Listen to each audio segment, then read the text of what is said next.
This happened about a year ago, but I swear, I think about it constantly. It was genuinely one of the most terrifying things I've ever been through, and it still messes with my head because I have no idea what this guy's endgame was, or what he was even trying to achieve. And it honestly makes my skin crawl when I remember just how long he was there, lurking in plain sight, and that I didn't even realize he wasn't supposed to be there at all. The setting was this small, blau, 3-story hotel, maybe 40 rooms total. It was never busy. I worked the graveyard shift, 10 p.m. to 6 a.m., which was usually dead quiet, which was exactly how I liked it. I would just sit behind the desk, handle some basic paperwork, maybe check the security feeds, or just tune out and watch YouTube on my phone. The lobby was compact, the front desk, some old couches off to the side with a dusty TV, and the vending machines tucked into a corner. I had a little office behind the desk with a glass window so I could keep an eye on everything. This detail's important. At night, the front doors locked automatically. Guests had to ring the bell, and I'd buzz them in. It was a simple barrier, meant to keep out the undesirables. After midnight, nothing much happened, just the occasional weary traveler checking in late. But one night, about 11 o'clock, this man buzzed in, and the memory of it still gives me chills. I let him in. He looked perfectly normal, mid-40s, tall, kind of skinny, wearing jeans and a simple baseball cap, carrying a backpack, the picture of a tired, mundane traveler. He walked up to the desk, asked for a room. I told him the price, and he pulled out a credit card. I swiped it.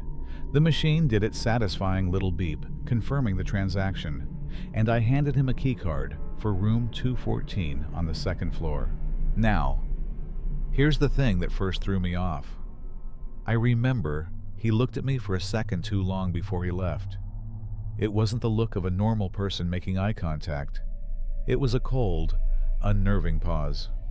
He had this completely blank expression, like his brain was running on empty, and his eyes just locked onto mine for what felt like 3 or 4 seconds after I handed him the key. It was a stare that felt less like he was seeing me, and more like he was calculating me. It was weird enough to make that little alarm bell ring faintly in the back of my mind. Then he just turned and walked off toward the elevators. I tried to shake it off, went back to my phone, but then, around midnight, I looked up, and he was back. He didn't come back to the desk. He simply walked past, sat down in the lounge area, and faced the TV. I initially figured, okay, maybe he couldn't sleep. It happens. But after about half an hour, I realized how truly bizarre this was. He was literally just sitting there, doing absolutely nothing. No phone, no reading. He wasn't even dozing off. He was staring straight ahead at the completely blank screen, like he was waiting for a message to appear only for him. At one point, I had to walk across the lobby to the vending machine for water, and I felt it, that sudden shift. I didn't look, but I could feel him turn his head and watch me the entire way. The moment I was back behind the desk, the feeling vanished, but it left this deeply uneasy pit in my stomach. I knew, just from that feeling alone, that this wasn't just some harmless insomniac guest. He was watching me. That feeling lingered, that sick, heavy pressure of being observed. But the real cold dread hit me around 1 a.m. I was just idly checking the reservation system on the computer, to pass the dead time, and that's when I saw it. I pulled up the occupied room list, and room 214, his room, said VACANT. I actually whispered, "What the hell?" under my breath. I double-checked immediately, because I had literally just put this guy in there an hour earlier. Maybe I made a simple mistake. I looked through the detailed check-in logs. Nothing. No name, no charge, no record. I then checked the transaction screen to confirm his card had processed earlier. That satisfying beep I heard. but there were absolutely no payments, no pending transactions, nothing in the entire system. I remember staring at the screen, genuinely confused. My brain fighting the evidence. I swore that card went through, but the reality was staring me in the face. He had somehow faked the transaction, or used a bogus card that momentarily triggered the system, only to vanish into the digital ether. That was my first real moment of panic. This man was not a guest. He had lied just to gain access. My hands clammy. I picked up the phone and called room 214. It rang. 10 times. 20 times. That empty, ringing silence just amplifying the quiet in the lobby. No answer. Next, I checked the keycard entry log, which records if anyone used a key on that door all night. It showed nothing. That's when the truly horrifying truth landed. He never even went upstairs. He took the key, performed the check-in charade, and then immediately came back to the lobby to watch me. I looked over at the lounge, and there he was, still sitting, still staring at the blank screen, like a broken puppet.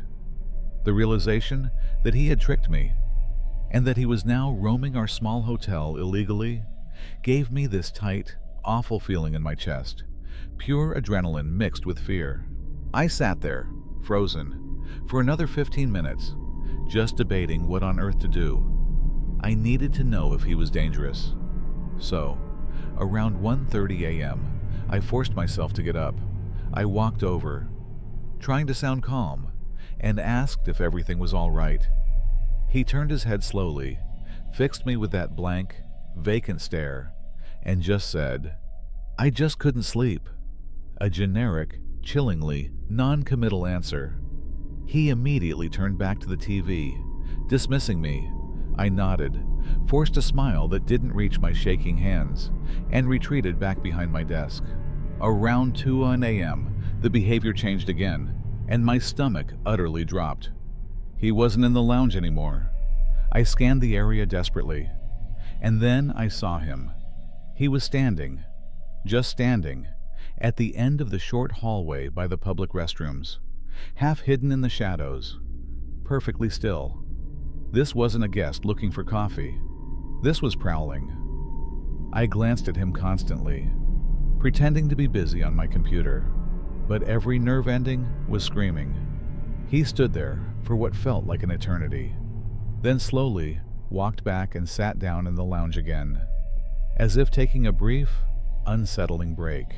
That was the last straw. I had to tell someone. I called my manager at home, trying to keep the panic out of my voice as I explained the fraudulent check-in and the erratic, stalking behavior.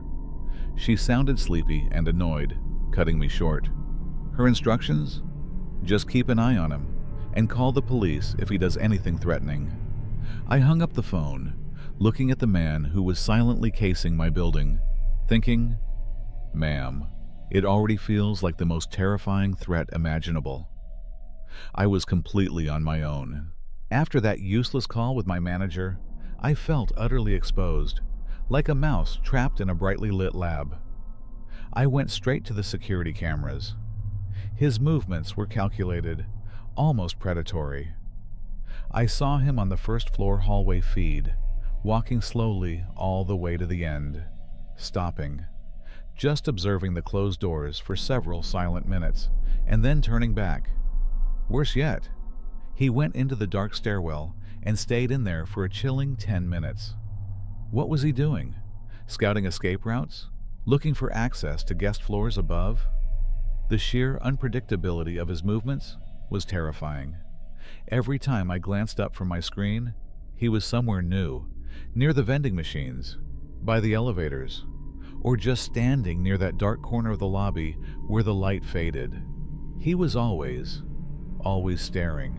By 3:30 a.m., after nearly 5 hours of this silent siege, I was a wreck. I couldn't take the psychological torment anymore. I decided to bypass my manager's vague advice and called the non-emergency police line. I explained the situation, the fake check-in, the trespassing. the constant lurking, and they said they would dispatch an officer. But while I was waiting, the tension escalated to a breaking point. I looked up, and he had moved again, this time much closer to the desk. He was standing maybe 15 feet away, planted there, just watching me. He didn't fidget, he didn't speak, and he rarely blinked. He just stared, like an insect pinned to a board. I desperately pretended to type, but I was so scared I could barely draw a breath. Every second felt like a heavy weight pressing down on me. Then, around 3:50 a.m., the buzzer rang. My heart leaped. It's the police. But no, it was just another guest coming back late. I buzzed him in quickly, and as the guest crossed the lobby, the man turned his head and watched him go. And I mean watched him.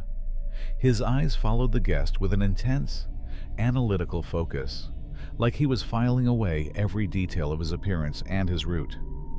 That moment chilled me to the core, because it confirmed he wasn't just interested in me. He was studying potential targets. A few minutes later, he disappeared from the lobby again. This time, I knew I couldn't wait. I frantically checked the cameras, and my blood ran cold.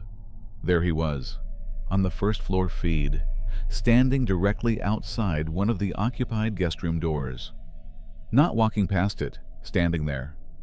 Like he was listening, waiting, or maybe testing the courage of the person inside. That was the absolute limit. That's when I dropped the non-emergency line and called 911. I told the dispatcher everything, my voice shaking uncontrollably. He's outside a guest's room. He doesn't belong here, and I don't know what he's trying to do. I kept my eyes glued to the screen. He stood at that door for 3 minutes of pure, agonizing suspense, then slowly, casually, walked back to the lobby. And then, he did something even more unnerving. He walked right up to the desk this time, leaned over the counter, and stared down at me. That blank face, those dead eyes, were inches away. And then he spoke, his voice a low, gravelly disturbance. "Is there any food?" I managed to squeak out that the vending machines were in the corner. He actually gave a small, quick, terrifying smile, the first expression all night, and walked away. It was a victory smile, a sign that he knew he had pushed me to the edge. Finally, at 4:10 a.m., 2 officers showed up. I buzzed them in and pointed, trembling, right at the man, who was back in the lounge, sitting calmly. They talked to him, asked for his ID, and in a few quick minutes, they escorted him out. One of the officers came back and confirmed the nightmare. The guy wasn't a guest at all. The credit card he gave you was stolen. He had no luggage, no reservation, nothing legit. He just pretended to check in to get access to the building.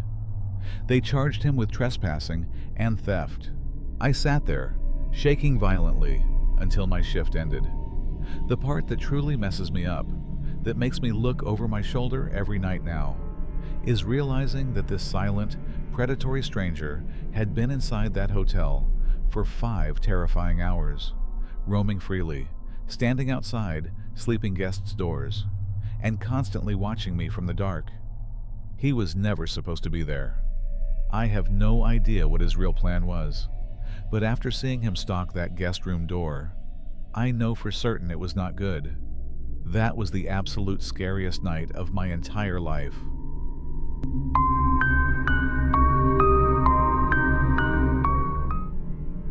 My name is Meredith. I'm 24 years old, and I work the graveyard shift, the dead of night, at a tiny gas station off County Road 11. It's the kind of place most people blow right past, barely noticing it's there, unless they're running on fumes or completely, desperately lost. I took the job because it was quiet, predictable. I like that anonymity, that sense of a safe, insulated world. Or at least, I used to. The shift itself was a beautiful kind of isolation. Just me, the glow of the coffee pots, and the steady on-low hum of the old refrigerator case. I honestly thought that solitude was my fortress. Everything changed on a Thursday night. Sometime around 1 o'clock a.m., the air outside was heavy, wet, and perfectly still, the kind of fog that swallows sound. The relentless fluorescent light overhead, which had been buzzing annoyingly under my skin all night, was the only thing keeping the darkness out. I was standing there, just about to nuke a cinnamon roll I didn't even really want, when the tired old chime over the door finally sang its song. A man walked in. He looked mid-40s, maybe older. He had on this shapeless green coat. His hair was a mess, and his lips were dry, cracked, almost, like he hadn't genuinely smiled in years. He didn't head for the coffee or chips, which is what every other midnight traveler does.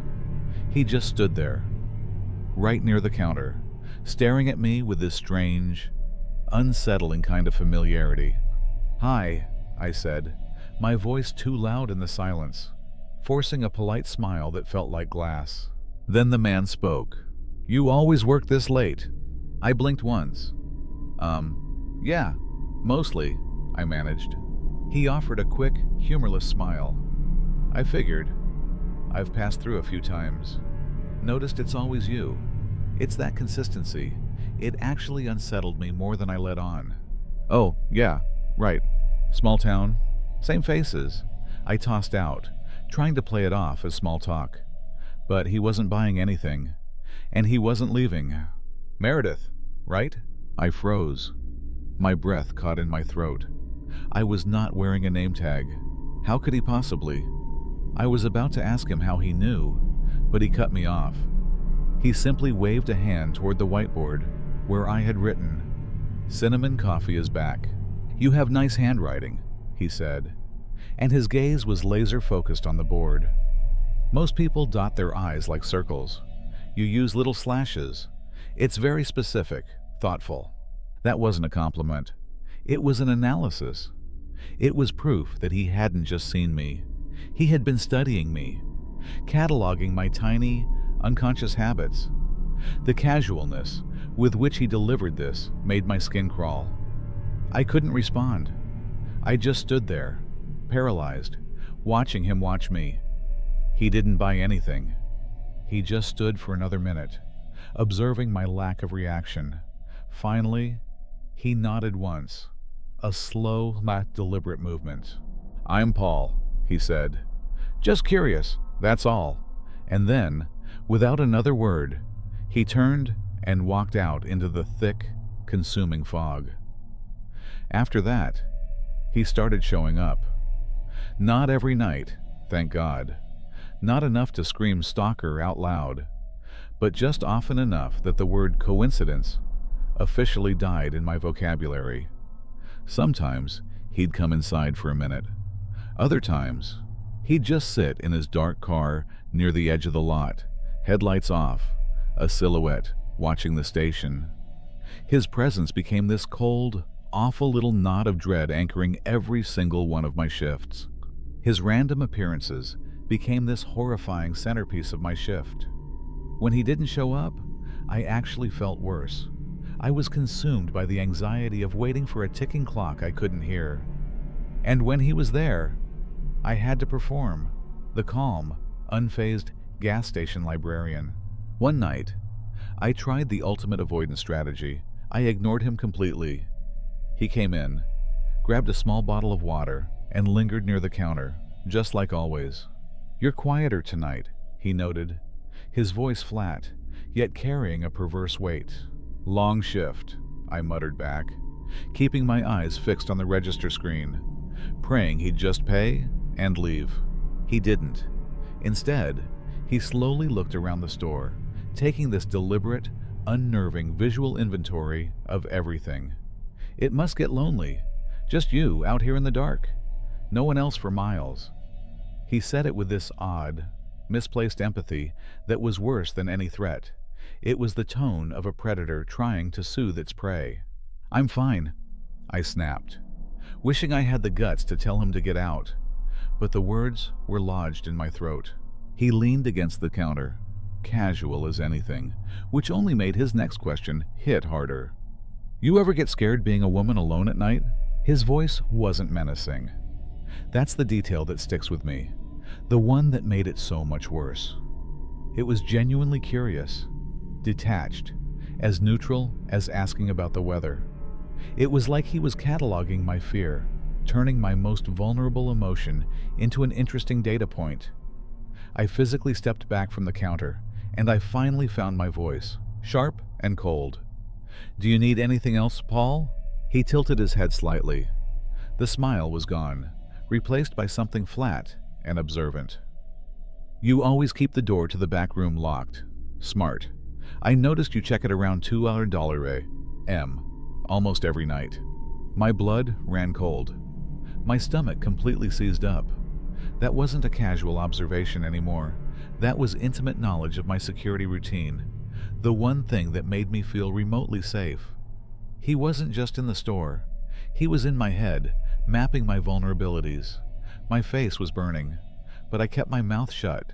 "I'll let you get back to it," he finally said, with that same soft, almost apologetic smile. "Didn't mean to make you uncomfortable." And then he walked out, leaving me trembling behind the counter. After that night, I started living like I was being hunted. I walked to my beat-up car with my keys jutting out between my fingers. A makeshift weapon. I kept a heavy tire iron under the counter, always within arm's reach. The fear was a poison that seeped into my private life. I rushed to change the sheer curtains in my apartment to blackout drapes. I started showering with the bathroom door locked, even when I knew nobody else was home. It wasn't just a creepy stranger anymore. It was the suffocating reality that someone had surgically sliced through the invisible boundary of my privacy and turned every single small habit into a weaponized detail. The worst part was the gaps. Sometimes he'd go a whole week without appearing, but that wasn't a relief. It actually cranked the tension up, because I never knew when he'd reappear. It was the anticipation that broke me. And then came the Polaroid. I had stepped out for my usual 10-minute fresh air break behind the station. When I came back in, there it was, sitting right on top of the cash register. A Polaroid photo. It was me, refilling the windshield washer fluid bin behind the station. It was taken from very, very close up, from an angle that shouldn't have been possible without me noticing. There was no note, but the slash dot on the letter I and the word windshield on the bin label had been meticulously circled in red ink. It was his signature, a terrifying proof of surveillance. The next time Paul walked in, I was ready. Shaking, but ready. I told him to leave, flat out. I told him if he stayed another second, I would call the police. Paul simply nodded. "I get it. I've been too forward." "You've been following me," I spat out, my voice cracking, and I hated that I gave him the satisfaction of hearing the fear in my tone. He didn't apologize. He gave me his dark, twisted reasoning. "I just think you're the kind of person who's used to being misunderstood. Meredith, I thought maybe you'd appreciate someone who pays attention." "That's not paying attention," I shot back, gripping the phone under the counter. "That's obsession." He didn't even flinch. He just leaned in, lowering his voice. "Would it be easier if I wore a smile and brought a soda every night? Would I be more normal if I just talked about sports and pretended I didn't notice the way your shoes are always a half size too big, or how your left eyelid twitches when you're tired?" By this point, I was already dialing 911. My hand was shaking, but the receiver was against my ear. I was done with his games, done with the psychoanalysis disguised as curiosity. I absolutely hated the way he took simple respect and twisted it into controlling knowledge, turning attention into a devastating weapon. He didn't stop me. He just stood there, completely still, arms at his sides, waiting. Paul was utterly passive, which, ironically, made it harder for the arriving police officers to immediately see him as a threat. They got there fast, sirens quiet on the county road, and he didn't resist them at all. He just stood, watching me and the officers, like I was breaking some precious thing, and he was just logging my reaction for later. They detained him and searched his car. That's when the full sickness of his obsession was laid bare. They found a notepad filled with dates and times. It wasn't just my work schedule. It was detailed notes about my walk home, what I wore, the specific groceries I bought. One page was horrifyingly simple, just my name, Meredith, written over and over again in tighter and tighter loops until it devolved into a chaotic a desperate scribble. He kept telling the cops the same thing. The same infuriating, simplistic phrase. I just noticed things. I'm just a curious guy. The restraining order went through that same week. I didn't wait around for the paperwork. I didn't work nights anymore. That was over. I immediately requested a transfer, and the company moved me to another station 2 hours away. I didn't even live in the same county anymore. It was partly for safety, but mostly because I couldn't stop looking over my shoulder in that tiny apartment. I've rebuilt my life, creating an ironclad perimeter of security around my every routine. But even now, I'm permanently altered. When I'm driving home late and I see headlights behind me for too long, the back of my neck instantly tingles with that cold dread. Paul's actions changed my fundamental perception of the world. He turned my solitude from a peaceful refuge into a space of constant potential threat. And sometimes, late at night, when the silence gets too loud, I still think about the way he said my name, Meredith. It was said like he already knew exactly what it would sound like in his mouth, like he'd been practicing it for months, just waiting for the moment to finally share his awful knowledge. That little act of possession, that's the lingering fear that never truly goes away.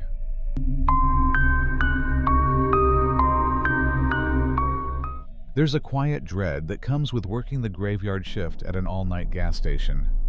It's an isolation that just presses against you. A deep, pervasive silence, only ever disturbed by the whirring of the refrigerators and the rare, lonely swoosh of a car pulling into the lot like a dark ghost. I'm 22, and I'd only been holding down the weekend shifts, Thursday through Saturday, for maybe 2 months. You spend the long hours cleaning, restocking, and mostly just praying that the next person who walks through that door isn't going to turn your shift into a headline. You develop this primal reliance on your gut feeling, especially when the clock drags past 2 a.m. The other night, that heavy silence was abruptly shattered around 2:30 a.m. My co-worker, Max, showed up with his friend, Ben, for coffee and to hang out for a bit. They were in great spirits, totally blissed out, all giggly and rambling because they'd taken some magic mushrooms a couple of hours earlier. Honestly, it was pure, simple entertainment for me, a welcome boisson, distracting light in the soul-crushing darkness of the shift. But right in the middle of their random stoner chatter, Ben just casually dropped a bomb that made the blood run cold. He mentioned a car. He said there was a sedan parked deep in the lot, running, but with its lights off, and a guy sitting inside. It had been there, just idling, before they'd even arrived, when Ben, bless his high-as-a-kite heart, had actually walked over and asked the guy what the deal was. The man gave the most basic, predictable excuse in the book. He was waiting on a DoorDash order. Now, that shouldn't have been weird. Dashers often wait in their vehicles while we're packing late-night orders. But the detail that instantly set off every alarm bell in my head was simple. I hadn't received a single DoorDash order in nearly 2 hours. And remember, I spend most of my shift buried in the back, cleaning, away from the register and the front windows. I was completely blind to the entire parking lot. We tried to shrug it off. They were high, and I was probably just being paranoid. Max and Ben headed outside to smoke a cigar and play with Max's dog, a big, solid, beautiful presence that needed looking back was my accidental shield. But once I was alone again, the small knot of worry tightened into a cold, hard stone. How long had that car been sitting there, watching the store, watching me, before the cavalry showed up? The idea of being secretly targeted in that silent, pitch-black lot was terrifying. About an hour later, they came back in for another cup. This time, Max was different. The giggly high had worn off, replaced by a focused tension that even the remnants of the shrooms couldn't hide. He started giving me the details. He said the car was parked in a deliberate spot, a true blind spot, that even from the register, I couldn't see it because the wall perfectly blocked the view. It was the ultimate setup for unseen surveillance. The entire hour they were out there, the man in the car had been relentless, constantly switching between staring right at them and then frantically messing with his phone, clearly texting someone. The moment that solidified this as something truly sinister, the moment that punched through the high and brought them crashing back to reality, was when Ben, fueled by a reckless, drug-induced courage, walked straight up to the driver's side and shouted, "What's up? Why are you looking at us?" The man's reaction was instant, desperate, and sickeningly telling. First, he tried to feign ignorance, pretending he didn't speak English. When Ben didn't back down, he suddenly switched back, stuttering something about having the wrong address before he literally floored it and tore out of the parking lot. But Max, who was now laser-focused, noticed the critical, horrifying details. The car was a new-looking sedan, and the shocker, it had no license plates. Even worse, Max had clearly seen a bulky pile of blankets in the back seat, easily enough to completely conceal a person. And here is the absolute clincher, the detail that confirms this wasn't random. Just as the confrontation was happening, a second car silently pulled into the lot. It looked just as new, just as dark, and also had no license plates.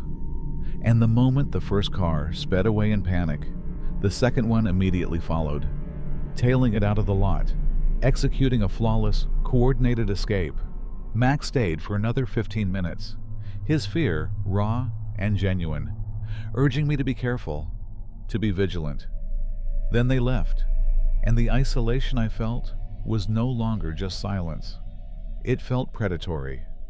Max came back at 6 a.m, stone cold sober, just to check on me. The sobriety didn't lessen the horror, it amplified it. He was terrified. He said the guy was acting super shady the entire time, constantly checking his phone and fixated on both them and the store's entrance. We both agreed on the chilling truth. Had they not been there, playing around like two distracted kids, the scenario could have gone down a terrifying path. This was not a hungry delivery driver. This was a well-organized, two-car reconnaissance mission. And my small box cutter felt like nothing against two plateless cars and a pile of waiting blankets. I had a sickening feeling that I was the target, and only the sheer luck of an unexpected audience had scared the hunters away. After the first night, I tried desperately to rationalize it all. Maybe it was a one-off thing. Maybe it was two sketchy drug dealers meeting up, and Max and Ben just happened to stumble into their territory. But deep down, the image of those two plateless cars and the chilling sight of the blankets in the back seat told me I was wrong. I was working again the next night, Saturday, and I walked into that shift with a knot of dread twisting in my gut, praying for absolute boredom. I didn't get it. I wish, more than anything, that I didn't have to give you this update, but I do. The car came back, and its return was the cold, hard confirmation of everything Max and I had feared. It was about 3 o'clock a.m. Again, that dreaded hour. I was completely zoned out, pushing a mop around the floor, lost in the monotonous scrape of the bucket, when 4 guys walked in. They looked like a work crew. Big, sturdy guys, stopping for coffee and snacks on a long haul. As I was ringing them up, one of them, who seemed to be the leader of the group, paused and asked a question that ripped the floor out from under me.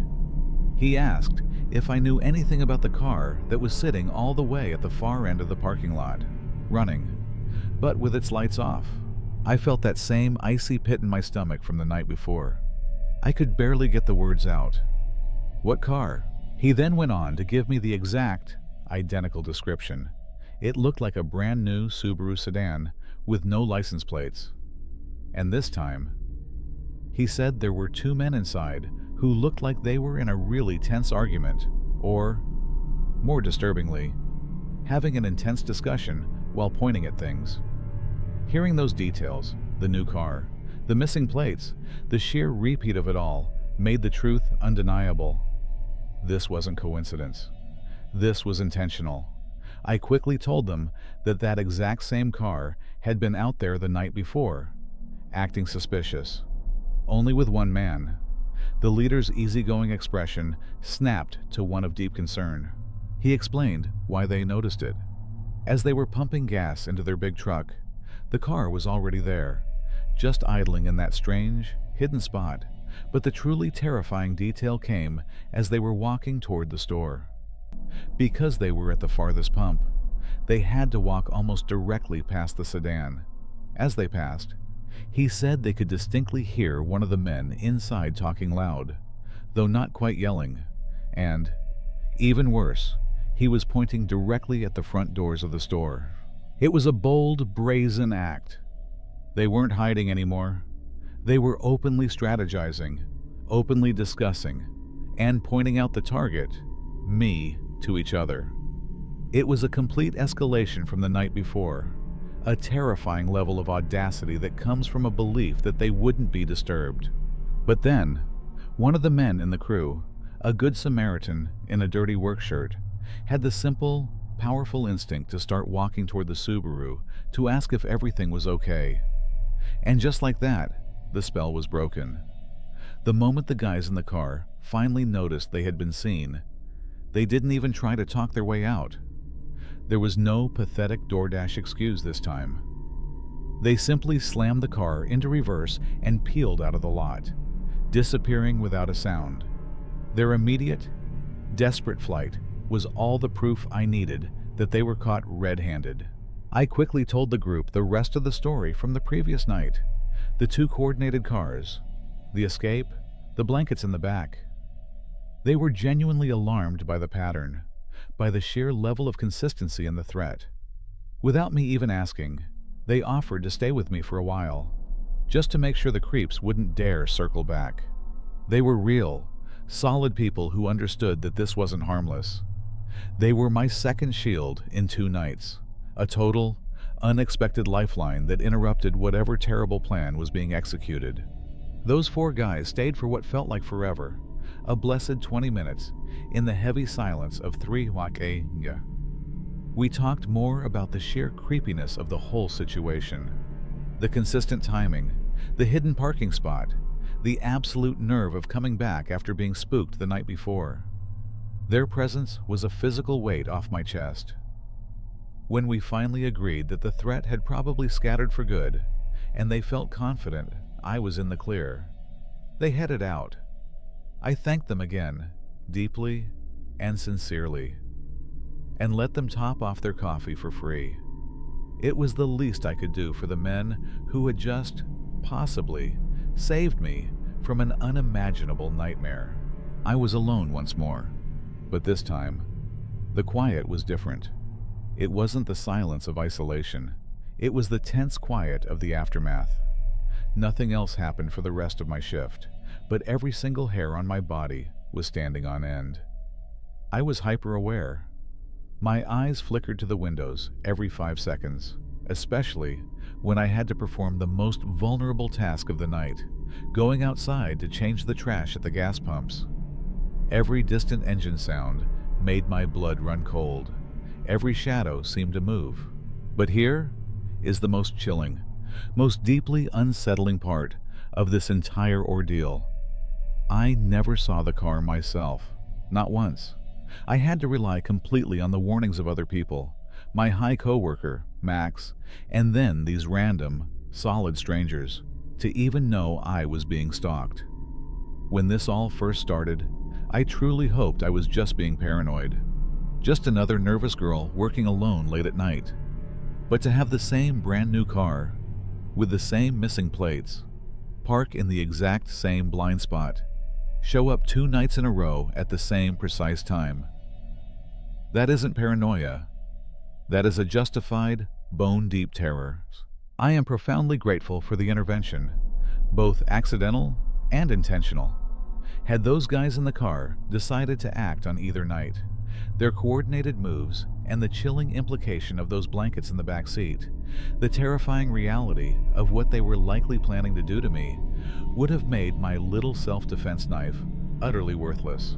This wasn't a random incident. It was a repeated, calculated pattern of surveillance, broken only by the unexpected presence of human witnesses. Thankfully, I have the next few days off, but I leave that gas station with a deep, sickening dread, knowing that when I clock in again, the brand new, plateless predator might just be waiting for me in the dark.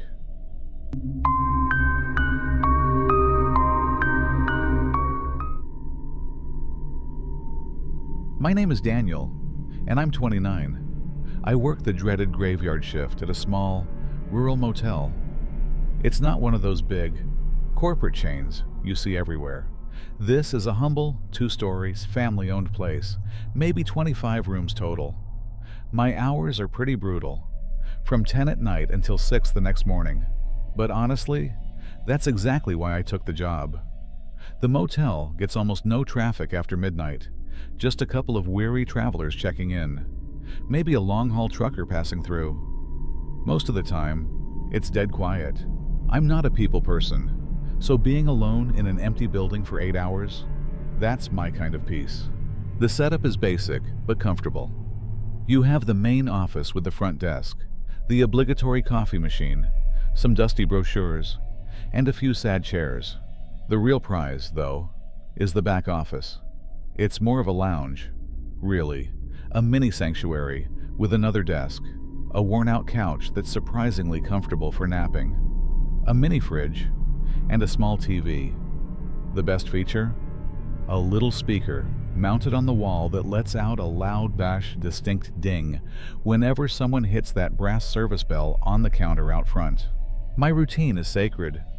I set up camp in the lounge, stream something mindless on my laptop, maybe catch 40 winks on the couch, and when that bell dings, I get up and walk to the desk. Easy money, right? I've been here long enough that I know the building's personality inside and out. You start recognizing the rhythm of isolation. You learn that the old structure groans and pops on cold nights, that the ancient heater clicks on like clockwork, and that the front door buzzes a specific tune when a guest uses their key card. These are the normal sounds, the ambient noise of my solitude. But let me tell you something about working the night shift, especially in an empty place like this. The quiet is a vacuum. It sucks away your sense of reality, and even the normal sounds start playing tricks on your mind if you think about them too long. And sometimes, those noises that seem normal at first turn out to be anything but. This particular night was a Tuesday in the late fall. It was frigid outside, maybe in the low 40s, and the parking lot was a massive, dark void. Just 4 or 5 guest cars parked silently in the spots. Everything was perfectly still. It was about 2:00 when I heard it for the first time. The sharp, clear ding of the bell sliced right through the silence. I sighed, hauled myself off the couch, and walked into the main office. When I got there, I paused. Nobody. The lobby was empty. I looked through the glass doors. The road was dark, and the highway light seemed miles away. No headlights, no cars pulling up.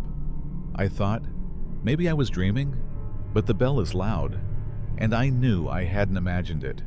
I waited a full minute. Nothing. Shrugging, I went back to the lounge. A simple glitch, I figured. I sat back down, pulled out my phone, and started scrolling through social media. I tried to relax. Not even 10 minutes later, it happened again. Ding! I jumped up, the shock immediately spiking my adrenaline.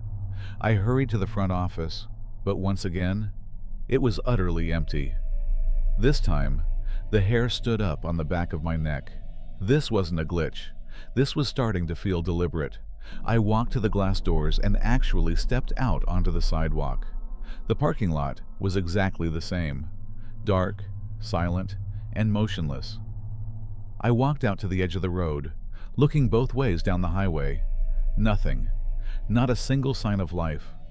The realization that there was no one to ring the bell was far more unsettling than finding a tired, late-night guest. I went back inside, staring at the little brass bell sitting innocently on the counter. The air felt heavy, like static electricity. I tried to run through the possibilities again, desperately trying to find a normal explanation. A tremor, a draft, maybe just a drunken idiot playing a late-night prank, a ding-dong ditch of sorts. But why didn't I see them? And why risk it in this cold, empty lot? Instead of retreating to the security of the lounge, I sat down right behind the front desk. I was done playing this game of cat and mouse. If someone was sneaking around, trying to mess with the night guy, I was going to be there to meet them. I planted my feet, folding my arms tightly across my chest, ready to catch them the second they dared to show their face. The initial adrenaline started to fade, replaced by a cold, slow-burn anxiety. 15 minutes crawled by. Nothing. The silence settled back in, thick and absolute. I started to feel foolish, like I was overreacting to a couple of random equipment glitches. I leaned back in the chair, pulling my laptop closer, convincing myself I'd just laugh about this whole phantom bell ringer incident later. My vigilance was dissolving into simple exhaustion. Just as I was letting myself truly relax, letting my guard down, just as I was about to call it quits and write it off as a weird night, the bell rang for the third time. Ding! I snapped my head up so fast the muscles in my neck screamed. The sound was sharp, immediate, and utterly mocking. The lobby was still, silent, and deserted. But now, my skin wasn't just crawling. It felt like a sheet of ice had been draped over my back. This was no malfunction. The total, maddening impossibility of the sound, coupled with the complete absence of a source, felt like a deliberate challenge. Someone was here, but they were invisible. I shot out of the chair. I checked the area around the desk. Peering over the counter, nothing. I checked the lobby bathrooms, empty. I went out to the parking lot one last time. I walked the sidewalk, shining my phone light everywhere, sweeping the beam across the parked cars, the dark tree line, the empty road. It was just dead quiet, a kind of oppressive stillness that seemed to absorb all sound. There was no movement, no fresh tracks, not a single sign of life. The world was asleep, but I was being hunted. When I came back inside, I made a commitment. I wasn't leaving the front desk. I needed to catch this thing, whatever it was. I pulled the chair up, sat down, and reached over to dim the lobby lights. I told myself I was giving myself a tactical advantage, letting my eyes adjust to the dark. But really, the dimness only made the room feel heavier, the shadows deeper. I sat there, frozen, arms crossed, staring intensely at that little silver dome. The silence that followed wasn't peaceful.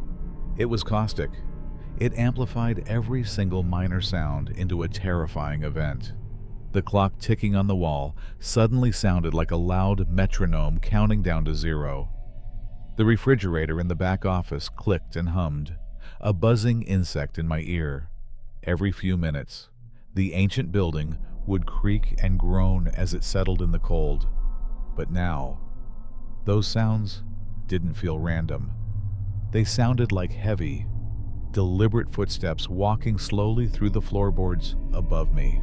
I was locked into a state of hypervigilance, my muscles tight, my breathing shallow. 20 minutes bled into 25. I was physically and emotionally drained. The fear wasn't about a ghost or a prankster anymore. It was the terrifying uncertainty of the how. How was this happening? I started to genuinely question my sanity, wondering if the isolation had finally driven me over the edge. I started thinking, they gave up. I won. It's over. My eyes started to get heavy again. Weighted down by exhaustion, I began to drift, letting myself slump slightly in the chair. I was on the absolute brink of dozing off, finally surrendering to the fatigue and the quiet. I was gone for just a second, a tiny, fatal moment of weakness, and that's when it happened. The bell rang. It wasn't a noise from outside or a vibration from the floor. It was immediate, metallic, and right in front of my face. Only this time, I saw what was doing it. I was maybe 2 feet away, tops. From the dark, cramped space under the front desk, a pale, sickly hand shot up. It was quick, thin, and disturbingly white. It reached right over the edge of the counter and pressed the small brass bell with a final loud decisive ding. The shock was absolute. It felt like a circuit breaker blew in my brain. My body reacted instantly, pure instinct taking over. I vaulted out of the chair so violently I heard it smash onto the floor behind me. I didn't stop to look closer, didn't stop to scream, I just bolted. I flew down the short hallway toward the back office, slammed the door shut, and blindly twisted the lock. I stumbled back into the darkness of the lounge, chest heaving like I'd just run a marathon. I could hear my own heart pounding a terrible rhythm against my ribs. My mind was racing, trying to process the horrifying reality. Someone had been hiding there the entire time, in that tiny crawl space under the desk, just a few feet from where I sat for 20 agonizing minutes.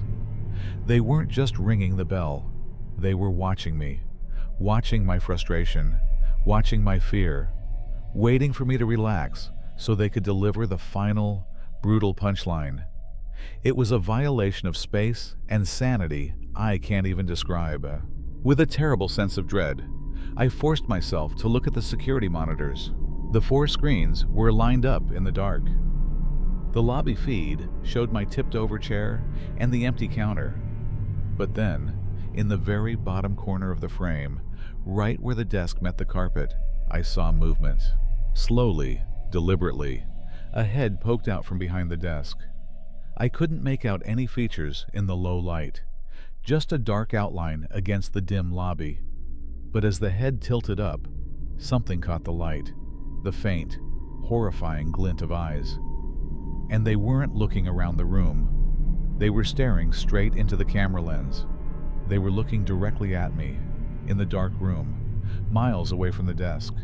They knew I was watching. They knew exactly where I was. I immediately backed away from the monitor, turning my face from that terrifying, knowing stare. I was completely cornered. Fumbling with sheer panic, I grabbed my phone. My hands were shaking so hard I almost dropped it twice, but I managed to punch in 911. Ishwanawa. The sound of the phone ringing felt distant, almost underwater, as I waited for someone, anyone, to answer and pull me out of this nightmare.